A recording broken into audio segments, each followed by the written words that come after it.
살아가면서 가장 감사하는 일은 가족들의 건강함이다. 그 어떤 것도 이보다 앞설 수는 없다. 나는 독서를 꾸준히 하며 달라지는 가장 큰 변화 중 하나는 바로 감사하는 마음이다. 나는 늘 또 아침 출근 시간 자동차에 몸을 싣고 매일 큰 소리로 기도를 올린다. 비바람을 막아줄 집이 있어 감사하고, 나를 걱정해주며 뜸들이고 난 첫밥을 챙겨주는 아내에게 감사하며, 두 아이가 건강하게 학교 생활에 적응함에 감사를 드린다. 현재 가진 것에 감사하고, 나보다 많이 가진 자를 부러워하며 목을 뒤로 제치기보다는 제대로 인식한 지금의 나이가 감사한다. 감사는 항상 지금의 순간에 집중하고 이기적인 내가 튀어나오는 걸 방지하고 겸손함과 숙연함으로 편안함을 준다. 나는 현재 사는 지방으로 이사한 후부터 지금까지 약 10년간 하루도 빠지지 않고 부모님께 전화 안부를 묻는다.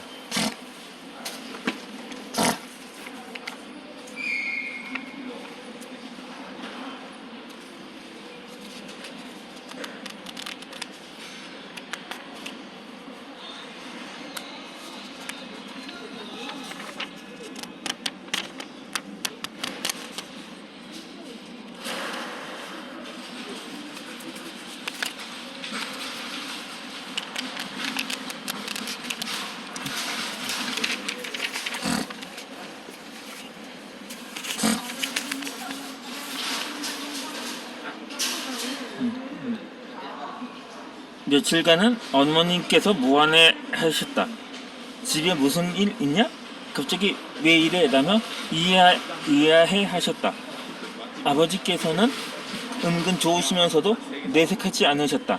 며칠 반짝이다 말겠지 라며 의심했지만 10년간 이어진 지금은 아버지께서 더욱 흥겨워하신다. 미국 최고의 앵커이자 세계에서 가장 영향력 있는 여성인 오프라 원프리는 고맙습니다. 나는 진실로 복받은 사람입니다. 라고 말하지 않고 지나간 날이 단 하루도 없다고 말했듯이 언제나 모든 것을 감사하는 마음으로 겸손을 유지한다. 일주일이 지나고 한 달이 지나면서는 오히려 그 시각에 전화가 울리지 않으면 오히려 어머니께서 전화가 왔다. 한간에 가까운 지인에게 이런 일을 말하면 10중 8구 오히려 걱정하시니 필요할 때만 전화하는 것이 서로에게 좋다는 궤변과 핑계를 늘어놓기도 한다. 당신이 난 40년 가까이 살면서 부모님에게 사랑한다는 말을 표현해 본 적이 없었다. 프랜차이즈 음식을 각종 대출을 받아 시작할 무렵 아버지께서는 캄보디아 성당 건축을 맡은 국내 건설회사의 소장으로 일하셨다. 워낙 과묵하시고 책임감이 강하셔서 어릴 적 나의 기억엔 아버지와 손잡고 다니는 기억이 단 하나도 없다. 그만큼 일만 하신 분이셨다.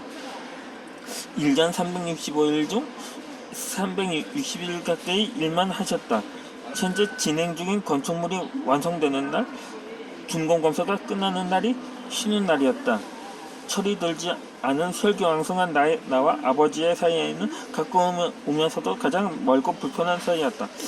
자연스럽게 대화는 어머니와 많아질 수밖에 없었지만 워낙 없이 시작한 삶은 녹록치 않아 어머니께서도 봉제 공장에 다니며 가정 경제에 보탬이 되고자 일을 쓰셨다.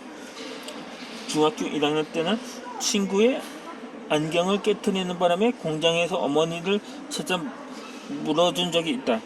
지금은 안경값이 대중화되었지만 당시에는 상당히 비쌌다. 이때 어머니의 난감한 표정과 힘들어하시는 모습을 나는 생생하게 기억하고 있다.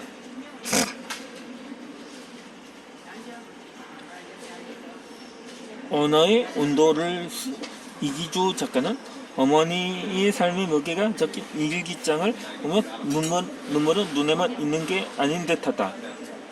눈물은 기억에도 있고 또 마음속에도 있다고 말한다. 부모로서 짊어져야 할 삶의 무게를 본 순간 내 기억 속에 눈물이 깊이 각인되어 한 자락 필름으로 남아있다. 독서는 나를 철들게 끌게 했다. 효는 돈을 많이 벌면 이라고 말하지 않고 내가 성공하면 의 가정이 아니었다. 내가 할 방법을 고민하다 우연히 통화하며 느끼기 시작했다. 부모님은 아주 작은 사소한 것을 원하신다는 것을 지금은 통화 중에 누구나 할 것 없이 사랑한다는 말을 자연스럽게 시작하고 끝을 맺는다. 오늘도 내일도 앞으로도 나는 계속 사랑 문안 인사를 매일 드릴 것이다. 행복은 사소한 일에서 곧바로 즐거움을 알아채는 것이라고 슈 월프는 말한다. 나의 독서는 어머니와 나를 하나로 연결해주는 중매쟁이 역할을 했다. 독서가 나를 편하게 만들었다. 나는 독서를 통해 부모님을 찾았고 부모님과 나의 행복의 공통분모를 찾았다.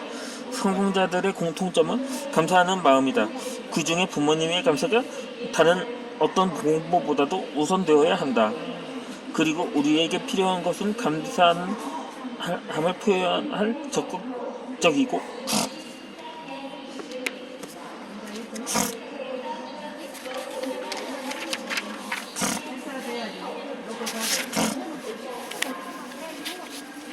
사소한 결단이다. 사소한 결단은 부모님의 얼굴에 미소를 만든다. 지나치게 팔을 많이 써 고장이 난 나의 팔꿈치 관절염을 통해 일명 할머니들의 말 못할 고통을 알게 되었다. 그리고 어머니는 평생 하신 봉제 공장일 때문에 무릎 관절에 이상이 생겨 다리 모양이 점점 O자 형처럼 되고 있었다. 내가 아프기 전에는 어머니의 관절염 고통을 그저 나이가 들면 의뢰 찾아오는 전염병 정도로 여겼다. 내가 직접 경험해보니 참아내기 힘든 고통 중 하나라는 사실을 느끼게 되었다.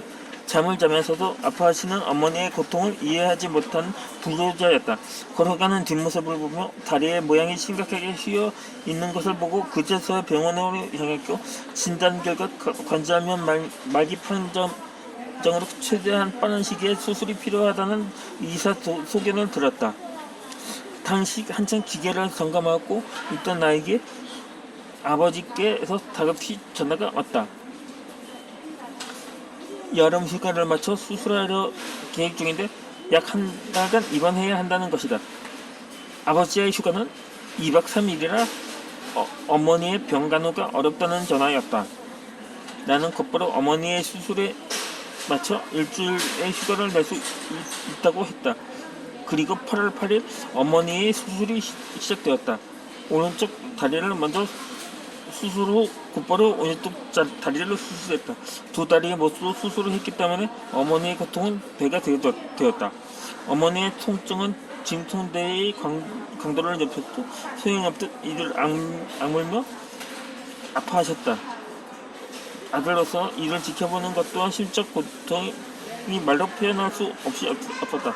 병간호 한다고는 하지만 내가 할 일은 식사 시간에 밥을 챙겨주는 것과 무리치료실로 이동하는 것 외엔 도움이 되지 못해 아쉬웠다.